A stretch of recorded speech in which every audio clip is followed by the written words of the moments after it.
Yo, what's up, everyone? I'm here with Alex Stumpf from DK Pittsburgh Sports on day one of the Winter Meetings recap. What's going on, Alex? Hanging in there. You guys having fun here? I'm having a blasty blast. How about you? What matters is that you're having fun. Well, it's always fun. A lot more work. It's always fun talking to you, Alex. But after we bring you on, we'll have our day one recap. I'll put it this way. Not a lot happened, but a lot happened, right? I'll agree with the first half of that. So, again, you had Leyland already getting into the Hall of Fame. There's talks about Jack Flaherty maybe with the Pirates. O'Neill Cruz is, playing baseball now again. Put a smile on Derek Shelton's face. That's always good. It's good. It's been a while since we got a smile on the face, Derek Shelton comment. Right. That's a 2020 gem. So there you go. Dusted it off. So that happened. And what else? Apparently we're hearing that Henry Davis is going to catch. That's the word. They said that at the end of the regular season, too. It was something that if he didn't get hurt at the end of last year, I think we would have seen Henry catch a lot more. That was kind of the plan. And, whenever the injury happens, it becomes, okay, we aren't going to push it. We just want you to get at bats. You're going to play some outfield. You're really going to DH. Right. That became a lot easier whenever Kutch got hurt. Those opportunities were there. So I just don't know how they're really going to do this with the catching because they insist Henry Davis is going to catch. He is working as a catcher, but he can play other positions. And then you try to flip it the other way. It's like, well, is first base in the mix for Endy? He's like, well, whenever you have a young catcher, you don't want him to really play other positions. And you're kind of just looking at it like you do realize that's what you did with Henry, right? Right. We got to wipe this side off and start talking on this one. Yeah. I don't understand. But I'll say this, right? Because like you mentioned, they made an emphasis to talk about the trade deadline that Henry will catch. Now, if you want to use the injury as the reason why he did it, okay, I get it. I buy Season that, yeah. ends. They stated again. There's some reassurance today, which I think was, I'm not going to say helpful. We know how fans are, right? But I think once you had the Alley acquisition, fans are starting to think now, okay, well, there's already Jason DeLay. Now you have, like there's 4 catchers. Is this experiment over? And I think what they did today is kind of reassure, like, hey, it's not. To some degree of what you can reassure Pirates fans with? I can't really put too much investment in the Ali Sanchez signing, which, nothing against him, but it's a split contract for a guy who has, 7 Major League games under his belt? Yeah. If even 7. I think the most likely outcome for Ali Sanchez is he gets DFA'd and he either is outrighted and gets paid $120,000 to be catching depth in Indianapolis, or he, gets claimed by another team. I think that's the most likely outcome. Fair enough. If Ali Sanchez is really messing up Endy Rodriguez's and Henry Davis's catching plans, dear God, something needs to change real quick. All right, so that clears up the Henry. Like we said, O'Neill Cruz playing baseball again, smile on Derek Shelton's face. I guess I'm just putting this here. I don't know if you've heard anything or whatever, but it's nice to see and hear O'Neill Cruz playing baseball again. Is there any health update on the ankle? Is there anything we know about him? Nothing outside of the general. It's looking good. 2 whole weeks of video was sent to Shelton, and that's a substantial amount right there. So this is something that's been going on for a little bit. It's something that the early returns look good. You're still, planning on him being their shortstop opening day next year. So awesome. All right. Now, again, we know there's a lot of work that needs to be done on pitching. We keep hearing about it. What Cherington said, they've talked to literally every pitcher. I think it was internal discussions instead of talking to every pitcher. Okay.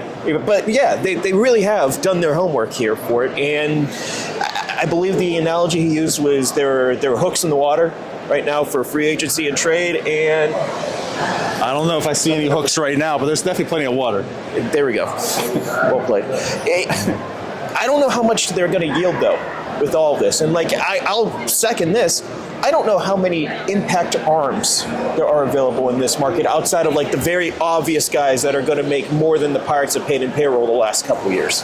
Right. So what do you do? in that situation. You have to look internally. And look, if this rotation is any good in 2024, it's going to be because someone like Luis Ortiz, Roansy Contreras, or Quinn Priester stepped up. And then halfway through the year, you get Brubaker and Burrows back, and then, Skeens comes up, and Jared Jones is a top 100 prospect. Like, I could see this rotation getting better as the year goes on, and I think that does present a challenge whenever you are trying to attract a free agent of like, hey, come over here. You don't have a whole lot of wiggle room here because if you stink for 2 months, we're just going to go to Paul Skeens. So I think that does make it a harder sell. They will add. I mean, that it's not an if, it's a will. Right. I just don't know how much they add and if it's going to be a real impact pitcher. Like, I think Flaherty might be one of the better case scenarios, if they do get someone like him, because I think he does have, the type of profile that works well with, like, an Oscar Marine, pitching development reclamation project here. So, I mean, you bring him up. He was a talk of Pirates Twitter today because there was announced that the Pirates are looking at him, more or less, if he will accept the one-year deal. Let's talk again. I mean, is there any traction? Do you think are they zoned in on him? Is it just like, we'll just see what happens? I have nothing to add on to Jeff's report right now. Right. And Jeff's report didn't even sound like all that encouraging. It sounds more like passive, we're going to see. Right. And if you want to go back to that hooks in the water, metaphor right there, that's definitely sounding more, we're going to wait and see what happens. We'll get a bite somewhere eventually, but... Is there going to be a move made this year at the winter meetings? I genuinely don't know. I mean, we're 24 hours in, and Jared Klenick, salary dump is the biggest thing that's happened so far. And I know that was a Pirate-centric question right there. I don't know if there's anything going to happen right here. I definitely expect if there's going to be work made, here, progress made here, they will add to the starting rotation. I am going to state that again. That is the underline. Take this away from, today, but I don't know if a deal gets done now. I don't know if it gets done, the week after. Probably Christmas Eve, knowing my luck, Oh, yeah. It's happened before. Yeah. Yes, or you'll be a guest on our show once again. It'll happen right then and there, and no show. Trevor Cahill, absolutely. Let's just hope the bar isn't Trevor Cahill.